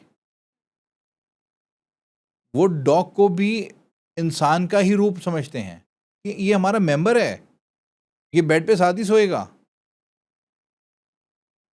और लड़कियां कई ऐसी हैं जो मतलब अभी जस्ट फ्यू डेज बैक, ये तो स्टोरी जो डिवोर्स वाली बता रहा हूँ आपको, ये हो गया 1 साल से भी ऊपर हो गया है। अभी few days back, 5-7 days back एक फैमिली आई, तो उनकी डिस्क्रिप्शन अबाउट द मैच में ये लिखा लड़की ने कि मेरा जो पेट है वो मेरे साथ जाएगा, उसके बिना मैं शादी नहीं करूँगी। बाई गॉड, मैं सुन के हैरान हो गया। मैंने उसको बहुत काउंसलिंग करने की कोशिश करी, उसने मेरी बात को सुनने में इंटरेस्टेड नहीं थी। वो कि मुझे तो ये बात, मैंने जब उनको ये बात बताई ना कि ऐसे ऐसे हुआ था, तो डॉग लवर की बात वहाँ छिड़ी। तो मैं अब कोई अगर डॉग लवर की बात करता है ना तो मैं उनसे थोड़ा सा समझने की कोशिश करता हूँ कि आप कितने बड़े डॉग लवर हो। तो लड़की ने बोला मैं बहुत बड़ी डॉग लवर हूँ, डॉग मेरे साथ सोता है, अलग सोएगा ये तय है, बट ये डॉग मेरी शादी के साथ ही जाएगा, मैं इसको घर पे छोड़ के नहीं जाऊंगी। और जिसको डॉग पसंद ना हो तो उससे मेरे रिश्ते की बात शुरुआत ही मत करना। नहीं, दैट इज़ वैलिड ऑल्सो, क्योंकि कभी-कभी पेट्स जो होते हैं वो इमोशनली कनेक्ट हो जाते हैं। बट इसका मतलब ये नहीं है कि आप उसको एक नेसेसिटी ही बना दो। हाँ you can make some exemptions and कुछ एडजस्टमेंट्स करके हम उसको सॉल्व आउट कर सकते हैं अगर हम चाहेंगे तो। हाँ, हम वही अगेन चाहत, अगर नियत चाहत है तो सब कुछ पॉसिबल है, अगर चाहत ही नहीं है तो कुछ भी पॉसिबल नहीं है। जैसे सर आपने बताया मुझे कि काफ़ी सारे पॉइंट्स ऐसे होते हैं जिसमें हम डिटेल में बात नहीं करते हैं शादी से पहले। तो आपके हिसाब से ऐसे कोई पॉइंट्स, ऐसे कोई 3 या 5 पॉइंट्स आप अगर मुझे बताएँ, जो आई थिंक हमारी ऑडियंस को भी काफ़ी अच्छे लगेंगे वो पॉइंट्स, कि उनकी शादी से पहले उनको लड़के से या लड़की से कर लेने चाहिए। ऐसे कोई भी पॉइंटर्स? तो देखो, सबसे पहली चीज़ तो दोनों की एक अंडरस्टैंडिंग कि उनकी दोनों पार्टनर्स की आपस में एक दूसरे के साथ अगर एक वो रिलेशन में आ रहे हैं, एक रिश्ता बनाने की कोशिश कर रहे हैं कि हम एक लाइफ पार्टनर बनने की कोशिश कर रहे हैं, तो दोनों को अपनी एक्सपेक्टेशंस को बहुत डिटेल में बात कर लेना चाहिए कि एक लड़के को लड़की से क्या उसकी एक्सपेक्टेशंस रखता है वो। अगर वो अपनी एक्सपेक्टेशंस क्लियर करता है डिटेल में कि लाइक उसका लाइफस्टाइल क्या है, उसका फ्रेंड सर्कल क्या है, उसकी हॉबीज़ क्या हैं, उसकी लाइकिंग क्या हैं, उसकी डिसलाइकिंग क्या हैं, और वो आपसे क्या एक्सपेक्ट करता है, अगर इस बारे में मेजर बात हो तो फाइट भी नहीं होगी, बहुत कम होगी, और रिलेशनशिप बहुत सॉर्टेड होगा। लड़का लड़की दोनों, बजाय और चीज़ों पे चर्चा करने में, जब हम शादी की बात कर रहे होते हैं, और चीज़ें कि हमारे पास ये है, हमारे पास ये एसेट्स हैं, मेरे पास ये एसेट्स हैं, मेरी सिस्टर के पास ये एसेट्स हैं, मेरी सिस्टर की शादी हुई है तो उनके पास ये एसेट्स हैं, या मेरे भाई की शादी हुई है तो उनके पास ये एसेट्स हैं, या अपनी इन जनरल टॉपिक्स की बजाय आपस में कनेक्ट होने के लिए अपनी एक्सपेक्टेशंस, अपनी लाइकिंग और अपनी डिसलाइकिंग, अपनी रिक्वायरमेंट्स, पार्टनर से वो क्या एक्सपेक्ट करते हैं, पार्टनर की फैमिली से वो क्या एक्सपेक्ट करते हैं। जैसे फॉर एग्जांपल, लड़की, कई लड़कियां ऐसी होती हैं जिनकी एक्सपेक्टेशंस ये होती हैं कि मेरे जो पेरेंट्स हैं, मेरे जो मदर फादर हैं, मैं उनके साथ बहुत ज़्यादा कनेक्टेड रहूँगी, मैं उनको मतलब हफ्ते में हो सकता है मैं दिन 2 बार भी आऊँ, मेरे को आना, मेरी, मैं उसके बिना मैं रह नहीं सकती। और लड़के की वो डिसलाइकिंग है कि नहीं, अपने पेरेंट्स के घर नहीं जाए, या वो कहता है हाँ जाओ, जा सकते हो, 2 क्या 4 बार जाओ, मुझे कोई ऑब्जेक्शन नहीं है। तो ये एक पेज पे आनी चाहिए। जो ऐसी चीज़ें होती हैं ना, जो एक्सपेक्टेशंस एक दूसरे की, अगर वो क्लियर होती हैं तो बिल्कुल मैटर सॉर्टेड होता है, रिलेशनशिप सॉर्टेड होता है, जहाँ पे डिवोर्स के चांसेस या झगड़े के चांसेस बहुत कम हो जाते हैं, जहाँ पे एक्सपेक्टेशंस सेटल नहीं होती। मैं देखता हूँ कि जो डिवोर्स के मेजर कारण होते हैं ना, वो एक्सपेक्टेशन ही नहीं मीट हो रही होती। लड़का ये चाहता है लड़की से और लड़की ये चाहती है लड़के से, और वो फिर वो कहानियाँ निकल आती हैं, वही कहानियों की लिस्ट होती है, वो एक दूसरे को फिर ब्लेम करते हैं। तो जैसे कि फॉर एग्जांपल किसी चीज़ की कोई हैबिट है, लाइक व्हाटएवर, कोई भी हैबिट है, चाहे वो उसके लाइफस्टाइल की हैबिट्स हैं, वो अगर हैबिट्स पे भी चर्चाएं डिटेल में हो जाएं, एक्सपेक्टेशंस और हैबिट्स, और उसकी हॉबीज़ क्या हैं, उसको लाइफ आगे क्या उसका गोल है। कई लाइक लड़के होते हैं, लाइक वो बड़े फोकस्ड अपने काम पे होते हैं, बट लड़की की एक्सपेक्टेशन होती है कि लाइक वो मेरे को पूरा टाइम दे, मेरे को मतलब वो सोना बाबू टाइप्स, मेरे को बड़ा प्यार करे, मेरे को बड़ा पैम्परिंग करे, उसकी एक्सपेक्टेशंस ये होती हैं। और वो अपने फोकस्ड बिजनेस में, अपने जॉब में, अपने करियर में है, उसको वो सोना बाबू वाला फील नहीं दे पा रहा है, उसको वो पैम्परिंग नहीं कर पा रहा है। बहुत सारी चीज़ें हैं कि जहाँ पे दिक्कतें आती हैं, बट मेरा मानना ये है कि दोनों को, अगर मैं कंक्लूजन पे आऊँ, दोनों को अपनी एक्सपेक्टेशंस डिटेल में बात कर लेनी चाहिए, जिससे कि अगर एक्सपेक्टेशंस क्लियर होंगी तो रिश्ता बहुत अच्छा निभता है। अगर एक्सपेक्टेशंस क्लियर नहीं होती तो रिश्ते में दरार 1001% आएगी। बट ऐसा क्योंकि कभी कभी ना हम कम्युनिकेट करने में कमी कर देते हैं। हाइड करने की कोशिश करते हैं। हम सोचते हैं कि अभी ये बात रहने देते हैं, अभी वो बात रहने देते हैं, बट बाद में कर लेंगे ये बात, वही प्रॉब्लम करती हैं। जो स्टार्टिंग फेज़ होता है, आई थिंक डेटिंग फेज़ होता है या फिर प्री मैरिज के ऊपर जो बात हो रही होती है उसका फेज़ होता है, वो बहुत ही हनीमून फेज़ टाइप वाला फील आता है। उसमें हर चीज़ बटरफ्लाई, हर चीज़ स्वीट, लेवेंडरिश ऐसी चीज़ें दिखती हैं। तो उसके अंदर ना किसी का ट्रू सेल्फ निकालने के लिए, किसी का ट्रू कैरेक्टर समझने के लिए 3 क्वेश्चंस ऐसे जो एक लड़का एक लड़की से पूछ सकता है और एक लड़की एक लड़के से पूछ सकती है उसके बारे में डिटेल में जानने के लिए। मेरे माइंड में आया आपसे बात करते हुए कि कुछ टाइम हो गया है ऐसा, मतलब एक फैमिली ने मुझे फीडबैक दिया था, कह रहे कि लड़की ने शादी मेरे बेटे के साथ करी थी कि उनके घर वालों का ये कहना था कि तू अपने जो जो उसका अफेयर चल रहा था किसी लड़के के साथ, उसके साथ तू शादी नहीं कर सकती, क्योंकि हमारी समाज में बहुत इज्जत है, नाक कट जाएगी। तो उसने आर्ग्यूमेंट के टाइम पे अपने फादर से बात करी थी, तो फादर के मुंह से कहीं ये निकल गया होगा कि तेरी पहली शादी हो रही है, कोई तेरी रीमैरिज थोड़ी है जो हम मतलब एरा गैरा के साथ कर दें, इन टर्म्स ऑफ कि अदर कम्युनिटी पर था लड़का की, अदर कम्युनिटी में क्यों शादी करनी है। अगर हमें शादी करनी है तो हमें अपनी बरादरी में ही करनी है, हम अदर कम्युनिटी में क्यों करें शादी, कोई तेरी दोबारा शादी थोड़ी हो रही है। उसके दिमाग में ऐसी बात डाल दी थी। और लड़की इतनी स्मार्ट, लड़की के दिमाग में ये आया कि देखो शादी तो मेरे को इसी के साथ करनी है। फादर के मुंह से निकला है अदर कम्युनिटी में तब कर सकती है, उसने उस बात को उल्टा ले लिया।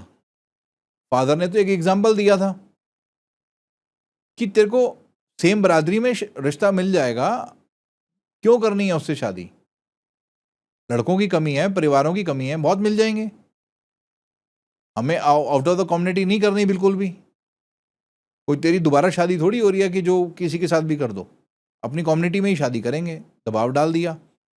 अब उसको अपने उस लवर के साथ ही शादी करनी थी, तो उसने क्या किया, माँ बाप ने अरेंज मैरिज के लिए रिश्ता दिखाया, मुंह पे टेप लगा के हाँ हाँ कर दिया सब कुछ। हाँ, दिमाग नहीं लगाया अपना कि ये मेरे साथ सूट बैठता है नहीं बैठता। हाँ जी ठीक है, बिल्कुल ठीक है, फीडबैक पॉजिटिव है, पहली मीटिंग पे गई बिल्कुल पॉजिटिव है। द मोमेंट मैरिज हुई, कह रही जी मेरे को तो नहीं समझ में आ रहा, अब डिवोर्स करवाना है इसके साथ, दोबारा मैं शादी तो उसी के साथ करूंगी। आपने कहा था कि हमारी तेरी दोबारा शादी होगी तो शायद करा सकती है। तो ये बात मेरे तक पहुंची तो मैं बड़ा हैरान हुआ कि ऐसे भी लोग सोच सकते हैं। लड़कियां ऐसे भी सोच सकती हैं कि माँ बाप ने बात समझाने की कोशिश करी, उसको उल्टा पढ़ के समझ के माँ बाप को दिखाने के लिए, अपने समाज को दिखाने के लिए मैं शादी करके डिवोर्स कर लूंगी, तलाक करके, फिर मेरी उसी लड़के से शादी हो जाएगी। तो ये स्टोरी मेरे को उन्होंने बताई जिनके साथ वो आप बीती थी, क्योंकि उन्होंने वकील बहुत अच्छा हायर किया हुआ था। वकील ने जब लेडी कोर्ट में जब ये केस चला, वहां पर लड़की ने ये उगल दिया था सारा कि मुझे अपने बॉयफ्रेंड से शादी करनी थी, बट मेरे माँ बाप नहीं चाहते थे, और मेरे फादर के मुंह से ये बात निकली थी कि अगर तेरे को शादी, तेरी दोबारा शादी थोड़ी हो रही है जो तू उसके पीछे पड़ गई है, और लड़के के खत्म हो गए हैं। अरेंज मैरिज में बहुत सारे ऑप्शंस मिल जाएंगे हमें। हम ऐप में जाते हैं, रजिस्टर्ड कराते हैं, वहाँ ऐप में गए, उन्होंने मेंबरशिप ले ली, रजिस्ट्रेशन करवा ली कहीं, और उनके थ्रू वो लड़के वाले मिले। लड़के वाले ने अपना एक्सपीरियंस बताया कि छाबड़ा जी ये हमारे साथ बीती है, हमारे पास डॉक्यूमेंटेशन है, जहाँ पर लड़की ने ये बात एक्सेप्ट करी हुई है, इस वजह से शादी करी, तो उसने क्या ही रिलेशन बनाया होगा, वो क्या ही लड़के को उसने प्यार किया होगा, क्या हमारे परिवार पे उसने धब्बा लगा दिया। लड़के के ऊपर धब्बा लग गया ना, वो उसने लड़के को तो कुछ नहीं बोला, उसने लड़के को कुछ नहीं बोला, बट वो डे वन पे ही उससे बात ही ना करे। लड़का कहे कि ये क्या बात है, मेरे से बात ही नहीं कर रही है ये, नहीं आई एम नॉट कंफर्टेबल, मैं बात करने में आपसे कंफर्टेबल नहीं हूं, मैं किसी भी चीज में कंफर्टेबल नहीं हूं। अब उसका उसका ऑब्जेक्टिव ये था कि मेरे फादर के मुंह से ये निकला है कि तेरी कोई दोबारा शादी थोड़ी हुई है जो उससे ही करवा दूं, जो अदर कम्युनिटी में कर दें। तो उसने उस बात को अपना करके ये रॉन्ग स्टेप लिया, कह रहे हमारे ऊपर तो दाग लग गया ना डिवोर्स का, कह रहे जीरो मनी में हमने मतलब डिवोर्स फाइल किया, जीरो। तो डू यू थिंक आपको शादी जैसे आपने बताया अभी कि उनके पेरेंट्स शादी सेम कास्ट में करवाना चाह रहे थे, तो do you think same caste में शादी होना ज़्यादा बेटर होता है या फिर अलग कास्ट में होना ज़्यादा बेटर? देखो बेटर वही होता है जिससे दिल मिल जाए, सेम कास्ट हो या अदर कास्ट हो। मेरा मानना ये है कि आपके दिल अगर मैच करता है किसी के साथ, अगर आपकी अंडरस्टैंडिंग मैच कर रही है, अगर आपकी कंपैटिबिलिटी बैठ रही है, अगर आपको एक फीलिंग आ रही है कि ही और she is a perfect for me, ये मेरी जैसा है, मेरे लायक है, उसकी क्वालिटीज़ आपको अच्छी लग रही हैं और आपकी क्वालिटी उसको अच्छी लग रही हैं, एक मिस फील कर रहा है कि हाँ कि एक इसके बिना मेरा गुजारा नहीं है, अगर ये मेरी लाइफ में ना हो तो मैं इसके बिना, तो वैसा वाला फील अगर आ रहा है तो वो पार्टनर बन सकते हैं। कम्युनिटी चाहे कोई भी हो, कम्युनिटी का बहुत बड़ा मैटर नहीं करता है, ऐसा कुछ नहीं है। अभी जस्ट थोड़े दिन पहले एक ऐसा भी केस हुआ जो आपका ये सवाल है, अभी उन्होंने मेंबरशिप ली नहीं लिया मेरे से, बट फ़ोन पे मेरे से टेलीफोनिकली बात करी। तो बेसिकली दे आर पंजाबीज़। वो कहती है कि मुझे पंजाबी में शादी नहीं करनी है, मुझे बनिया में शादी करनी है। अच्छा, हाँ, ये तो यूजुअली दोनों आपस में कॉन्फ्लिक्ट करते हैं ना? हाँ, मुझे बनिया में शादी करनी है। बनिए मेरे बहुत सारे फ्रेंड्स हैं, तो मेरी बनियों के साथ बहुत अच्छी अंडरस्टैंडिंग बैठती है। तो मुझे बनिया कम्युनिटी में ही शादी करनी है, मैं पंजाबी हूँ, बट मुझे बनिया में ही शादी करनी है। यूजुअली देखा जाता है इन दोनों कास्ट में ज़्यादा मैरिजेस देखे नहीं है अब तक। नहीं, ऐसा नहीं है, बहुत सारी होती हैं, मतलब बट उनका ओनली का फ़िल्टर है। मतलब अभी मेरी बात हुई कि आई वांट ओनली बनिया, मतलब लड़का, मैं पंजाबी हूँ बट मैं पंजाबी में नहीं करूँगी। ये मेरी रिक्वायरमेंट समझ लो आप। बिकॉज़ कह रही मेरी बनियों में बहुत अच्छी मेरी अंडरस्टैंडिंग है। हाँ, हाँ। कह रहे मेरा फ्रेंड सर्कल है और मेरे नियर डियर, एक्चुअली ना कई बार क्या होता है, अगेन वही बात कि जो हमें दिख रहा होता है ना, हमें वही हकीकत लग रही है कि यही सच है, इसके अलावा सब बेकार है। कई बार ऐसा लोग समझते हैं कि मैंने आपको जैसे पहले शुरुआत में बताया कि सिबलिंग्स डरे होते हैं, देख रहे होते हैं कि जिसका डिवोर्स हुआ है तो हमारा ना हो जाए, कहीं ऐसा ना हो जाए, कहीं वैसा ना हो जाए। तो कई बार हमें लगता है कि किसी का एक्सपीरियंस अगर अच्छा है तो ऐसा ही सेम हमारा भी होगा। बट अगेन हर एक की अपनी किस्मत है, हर एक का अपना स्टार्स हैं, हर एक के अपना कर्मास हैं। ऐसा कुछ भी नहीं है कि जो उसके साथ हुआ सेम मेरे साथ भी होगा। अगर उसके साथ वो बनिया कम्युनिटी में शादी कर ली है या उसने किसी अदर कम्युनिटी में कर लिया है या उसने इतने गैप में, अब कईयों को ऐसा भी होता है कि सेम एज में शादी नहीं करनी चाहिए, 8 साल बड़े से कर लो, अंडरस्टैंडिंग बैठ जाती है। ऐसा वो सोशल मीडिया पे रील्स देखते हैं ना, तो वो मेरे किसी फ्रेंड ने करी है जी 8-9 साल बड़े लड़के से, तो मुझे लगता है 8-9 साल बड़ा ही देखूं मैं। तो ये जो सोच है ना कि कुछ भी देखा और कुछ भी बोल दिया, अपना दिमाग नहीं लगाया। लोगों को ये समझना है कि भाई जो रील्स में देख रहे हो ना वो रील्स हैं, रियल लाइफ अलग है।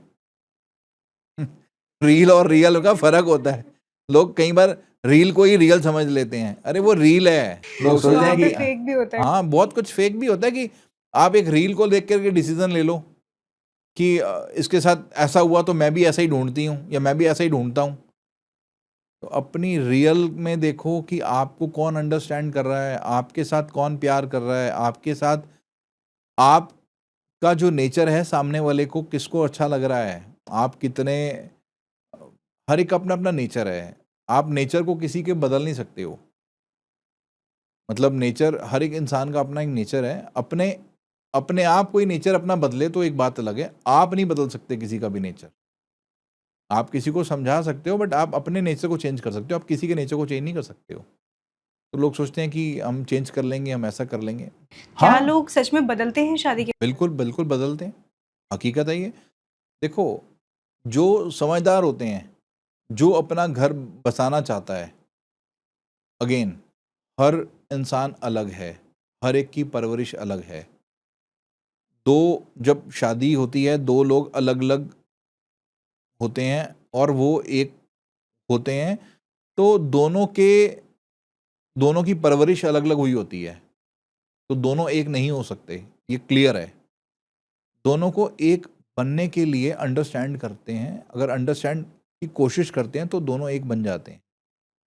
और एक बदलता है, बट ऑब्वियसली तभी तो दोनों एक होंगे। चाहे वो लड़का बदले लड़की के लिए, चाहे वो लड़की बदले लड़के के लिए, एक को तो बदलना ही पड़ता है ना अपने आप को। बदलते हैं तभी रिश्ता अच्छा चलता है। जो अपनी ईगो में रहते हैं, ऐट में रहते हैं, वो जो बदलना नहीं चाहते हैं, वही नेगेटिव इम्पैक्ट पड़ता है, वही डिवोर्स का रूप ले लेते हैं, क्योंकि वो अपनी ईगो में रहते हैं ना। जैसे मैंने अभी आपको बताया वो डॉग वाली स्टोरी, कि वो इस बात को सुनने में इंटरेस्टेड ही नहीं था। अगर वो चाहता तो वो कुछ ऐसा कर सकता था कि डॉग को वहां सुलाने के बाद कुछ पॉसिबिलिटी कर सकता था ना, कुछ चेंज करने की कोशिश कर सकता था। बट उसका माइंडसेट क्या था कि ये तो नहीं होगा, तो ये तो नहीं होगा का मतलब ये है कि देखो, अगेन, बदलना ज़रूरी है। अगर आप नहीं बदले, अपने नेचर को चेंज करने की खुद से कोशिश नहीं करी, तो आपको आज कुछ अच्छा लगता है, कल को आपके पार्टनर को कुछ अच्छा लगता है, तो आपको दोनों की कंपैटिबिलिटी तब बैठेगी ना जब दोनों एक ही थाली में खा सकते हैं। अगर एक की थाली अलग, एक की थाली अलग, इन टर्म्स ऑफ कि वेजिटेरियन में ही भी हम बात करें, अगर वेजिटेरियन खाना बना, एक कहता है ये मेरे को बना है, मैं तो ये नहीं खा पाऊंगा, मैं तो ये ही खाऊंगा, तो दोनों थालियां अलग अलग। अगर एक नॉनवेज खाता है और एक वेज खाता है, अगर दोनों ने शादी करी है, दोनों अंडरस्टैंड म्यूचुअली का, ठीक है, अगर खाना होगा तो खा लेंगे, या छोड़ना होगा छोड़ देंगे। कई बार ऐसा भी होता है कि पार्टनर की एक्सपेक्टेशन होता है कि ना खाए, तो जो नॉनवेज, कोर नॉनवेज खा रहा होता है वो छोड़ भी देता है। और कई बार ऐसा होता है कि जो प्योर वेजिटेरियन रहा होता है परवरिश से, शुरू से, वो नॉनवेज खाना लग जाता है। उसकी खुद की चाहत होती है। बट जब सामने वाले का डंडा होता है उसको कि आपको खाना ही पड़ेगा, आपने नहीं खाया तो ये रिश्ता खत्म, तो वो एक ईगो है, वो उसको चेंज करने की कोशिश कर रहा है। वो ईगो रिश्ते को ख़त्म कर देती है। ऐसा नहीं करना चाहिए, बिल्कुल भी नहीं करना चाहिए। आप किसी के, आप अपने आप को देखो, अगर आपका नहीं मन तो आप अपने हिसाब से चलो, ये नहीं कि आप सामने वाले को चेंज करने की कोशिश करो। तो जैसे हम बात कर रहे थे फॉर 3 क्वेश्चंस जो लड़के या लड़की आपस में एक दूसरे से पूछ सकते हैं, उनमें पहला क्वेश्चन तो ये है कि वो शादी करना ही क्यों चाहते हैं? शादी क्यों करना चाहते हैं, उसका किसी प्रेशर में कर रहे हैं, खुद से कर रहे हैं, पहली चीज़। दूसरी चीज़ ये है कि उनके फाइनेंशियल गोल्स आपस में मतलब क्या हैं, वो बहुत ज़रूरी है फाइनेंशियल गोल पे बात करना, कि फाइनेंशियल गोल्स हमारे क्या हैं। लड़की की एक्सपेक्टेशन और लड़के की एक्सपेक्टेशन फाइनेंशियली, लाइक लड़की क्या चाहती है और लड़का क्या चाहता है।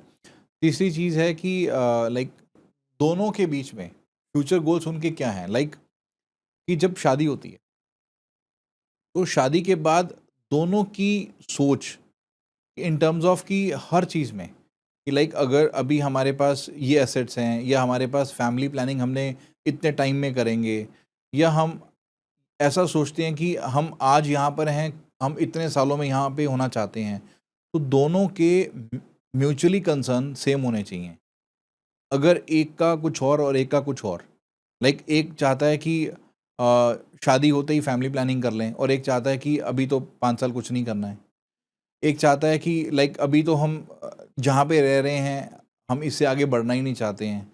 जो मेरी आज इनकम सोर्स है, जो मेरी फाइनेंशियल गोल हैं, वो उतना ही रहे, उससे आगे मुझे बढ़ना ही नहीं है। एक की गोल्स हैं बहुत ज़्यादा बढ़ने की, दोनों को ये समझना है कि हम दोनों एक पेज पे आने चाहिए, चाहे वो फाइनेंशियल गोल हो, चाहे वाइसा वर्सा एक्सपेक्टेशंस हो, चाहे उनकी फैमिली प्लानिंग को लेकर के कोई बात हो, तो उनको आपस में म्यूचुअली ये डिसाइड करके ही आगे बढ़ना चाहिए कि कहीं पे भी कोई बाद में जाके ऐसी बात ना हो कि नहीं मेरी तो ये एक्सपेक्टेशंस है आपसे और आपकी ये एक्सपेक्टेशंस है, इस वजह से हमारी वेवलेंथ नहीं मैच होती।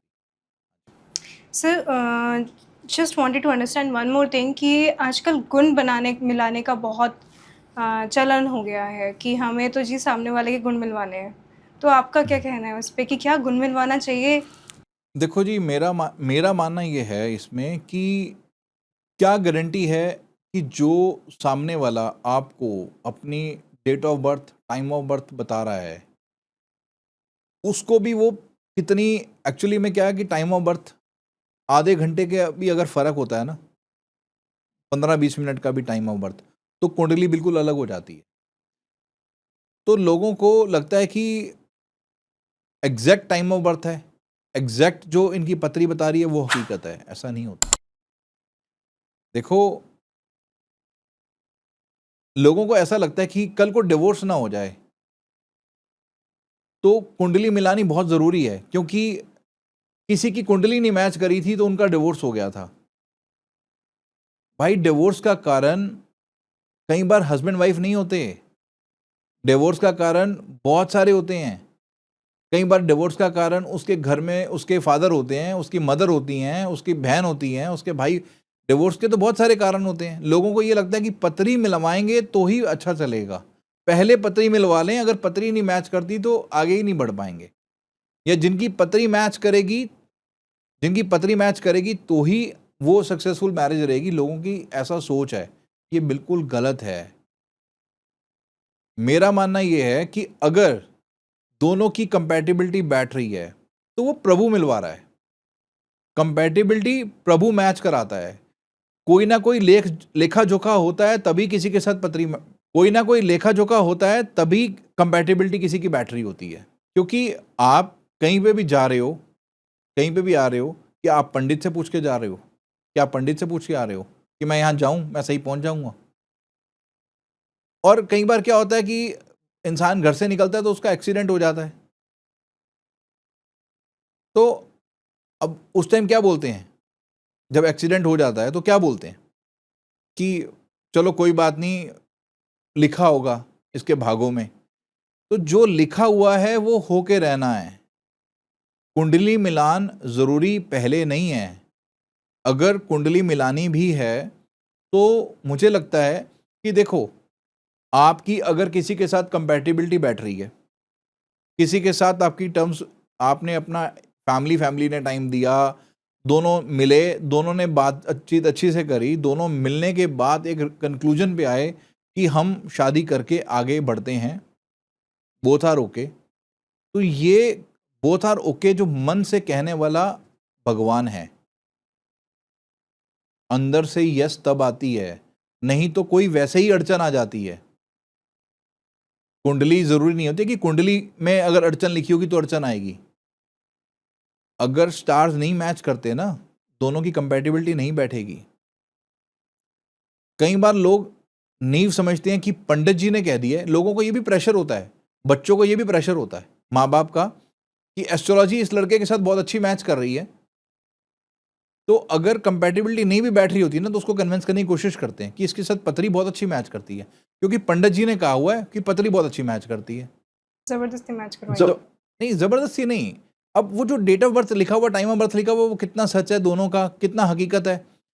कईयों का इंटेंशनली गलत डालते हैं और कईयों का बाय मिस्टेक भी गलत होती है। आप आज से 25 साल पहले की हिस्ट्री में कई बार कोई निकलवाने की कोशिश करता है इधर उधर से, जो इन्फॉर्मेशन उसके पास आती है वो उसको हकीकत समझ लेता है। उसके बेसिस पे 2-2 साल 3-3 साल लग जाते हैं कि पत्री मैच करेगी तो रिश्ता करेंगे, पत्री नहीं मैच हो रही तो छोड़ दो। अरे कई बार झोली अड़ के लोग मांग रहे होते हैं रिश्ता, झोली अड़ के, और पता होता है कि ये घर तो बहुत अच्छा है, ये परिवार भी बहुत अच्छा है, यहाँ पे दोनों की बनती भी बहुत अच्छी है, बट उसको वो डिक्लाइन करते हैं कि जी पत्री नहीं मैच करती, आप अलग हैं हम अलग हैं, पत्री नहीं मैच करती। और लोगों ने ऐसा बहाना बना लिया है कि किसी को ना करने का, सीधा अपफ्रंट बोल देंगे कि पत्री नहीं मैच करती, ताकि सामने वाला उस रिश्ते पे बात ही ना करे दोबारा। और बहुत अच्छा मैच दिख रहा होता है हमें, बट लोगों को होता है कि कुंडली मिलान नहीं हो रही जी इनकी। मेरा मानना ये है, कंक्लूजन अगर हम बात करें, कि अगर कोई अड़चन आनी होगी तो वो वैसे ही आ जाएगी। कुंडली को पहले ना मिलाएं, पहले सबसे पहले फैमिली मीटिंग करें, परिवार इन्वॉल्व हो। परिवार की अगर बॉन्डिंग बन रही है तो वो प्रभु बना रहा है, आप खुद नहीं बना रहे हो, ये बात समझनी है। हमारी दोस्ती जब होती है किसी से, क्या हम कुंडली मिलाते हैं? नहीं सर। कोई भी किसी भी साथ, क्या हमारी माँ बाप के साथ हमारी कुंडली मैच करी थी हमने? हम कोई भी एक अच्छा रिलेशन में आते हैं किसी के साथ भी, XYZ, चाहे वो कोई भी हो, क्या हम उसके साथ पहले पत्री मैच करते हैं तो उसके साथ अपने बैठते हैं टेबल पे? ऐसा तो नहीं होता ना। तो किसी के साथ हमारी इतनी वेवलेंथ अच्छी मैच कर जाती है कि पूरी पूरी ज़िंदगी हम उसके साथ अपना सुख दुख बांट लेते हैं, बिकॉज प्रभु की तरफ से वो मैच होता है। तो ये समझना है कि प्रभु का मिलान को बड़ा समझें, अपना दिमाग ना चलाएं, जो होना होगा वो होके रहेगा। पत्री के चक्कर में अच्छे अच्छे घरों को ना ठुकराएं। कुंडली में मिलान प्रभु ने सबकी कर रखी है। बहुत केसेस ऐसे होते हैं कि जहाँ पे प्रॉब्लम कुंडली नहीं होती, पर कुंडली को आगे खड़ा कर दिया जाता है। सर एक क्वेश्चन और मेरे मन में आ रहा है, मैं पूछना चाहती हूँ आपसे कि क्या अगर कोई पर्सन एक तरफा सेक्रीफाइस कर रहा है किसी रिलेशन में, एक पर्सन सेक्रीफाइस कर रहा है, तो क्या ये वैलिड है? अदिति, एक रिलेशनशिप में एक पर्सन सेक्रीफाइस ज़रूर करता है। जैसे कि रोटी एक तरफ पकती है और दूसरी तरफ वो फूलती है। रोटी को सक्सेस कब मिलती है? जब वो नीचे से पक रही होती है और ऊपर से वो फूल रही होती है। तो एक सेक्रीफाइस कर रहा होता है और एक सक्सेस हो रहा होता है। तो ये समझना है, अगर कोई सेक्रीफाइस कर रहा है तो उसका भी कोई कारण होता है। समझ रहे हैं मेरी बात को? Yes sir. तो रिलेशनशिप में सेक्रीफाइस करना ही होता है। कभी भी ऐसा नहीं होता कि दोनों तरफ रोटी पकती देखिए कभी। एक तरफ पक रही होती है ना, एक तरफ पक रही होती है और दूसरी तरफ फूल रही होती है। कैसे फूल रही होती है? तो वो एक सेक्रीफाइस कर रहा होता है, जल रहा होता है, तभी तो वो सक्सेस पा रहा होता है ऊपर से। तो ये ही एक रिलेशनशिप का भी मेथड है कि सेक्रीफाइस, रिश्ते को बचाने के लिए सेक्रीफाइस ही सॉल्यूशन है। अगर सेक्रीफाइस करता है इंसान तो रिश्ता बच जाता है। सर फाइनली एक एडवाइस आपसे और चाहिए मुझे, जो आज आप अपने सारे व्यूअर्स को, सारी ऑडियंस को, आई एम श्योर वो अपने पेरेंट्स के साथ बैठ के देख रहे हैं, अपनी फैमिली के साथ बैठ के देख रहे हैं, उन सबको देना चाहते हैं, जो सिर्फ उन बच्चों के लिए ही नहीं, उनकी पूरी फैमिली के लिए भी है। अपने रिलेशन से प्यार करें, चाहे वो कोई भी रिश्ता हो, माँ बाप का हो, भाई का हो, बहन का हो, बीवी का हो, उसकी रिस्पेक्ट करें, उसको इज्जत दें। इज्जत देंगे तो इज्जत मिलेगी, ये एक विधि का विधान है। अगर आप किसी को रिस्पेक्ट दोगे तो आप रिस्पेक्ट पाओगे। कई लोग ऐसा सोचते हैं कि मुझे रिस्पेक्ट मिलेगी तो मैं रिस्पेक्ट दूंगा, तो वो रॉन्ग हो जाता है। आपको ये कभी भी नहीं सोचना है कि मुझे रिस्पेक्ट मिलेगी तो मैं रिस्पेक्ट दूंगा। जो इंसान ये सोचता है वो सक्सेसफुल नहीं हो पाता है। जो इंसान देने की कोशिश करता है हमेशा, उसकी सोच में अगर ये होगा कि मेरे साथ कुछ भी हो जाए, मुझे रिस्पेक्ट करनी है, चाहे अपने पेरेंट्स हों, अपने सिबलिंग्स हों, अपना रिलेशन में कोई हो, या अपना पार्टनर हो, लाइफ पार्टनर हो, व्हाटएवर, अपना दोस्त हो, मुझे किसी के साथ गलत नहीं करना है। मेरा ये मानना है कि अगर आप अच्छा सोचोगे, अच्छा देने की कोशिश करोगे, तो आपको वापस भी अच्छा ही आएगा। ये हो ही नहीं सकता कि अगर आप दिल से कोशिश कर रहे हो और सामने से अच्छा नहीं हो रहा है, ये इम्पॉसिबल है। अगर किसी को ऐसा लगता है ना कि मैं तो अपना अच्छा कर रही हूँ या मैं तो अपना अच्छा कर रहा हूँ, सामने से ही नहीं आ रहा, तो ये हो नहीं सकता। उसको यही समझना है कि मेरे को और अच्छा क्या करना है। अगर अच्छा करोगे तो अच्छा मिलेगा 100%। Thank you so much sir, आपने अपना इतना टाइम दिया, इतनी वैल्यूएबल इंसाइट्स आपने शेयर किए हैं शादी को लेके। Thank you Aditi, thank you. I am sure ये चीज़ें हमारे सारे व्यूअर्स को बहुत काम आएंगी। अगर ऐसे कोई भी और क्वेश्चंस होंगे आपके मन में आते हैं या फिर आपके फ्रेंड्स के फैमिली के मन में आते हैं, you can directly comment down on this video and उस क्वेश्चन को हम नेक्स्ट एपिसोड में ज़रूर सॉल्व करेंगे।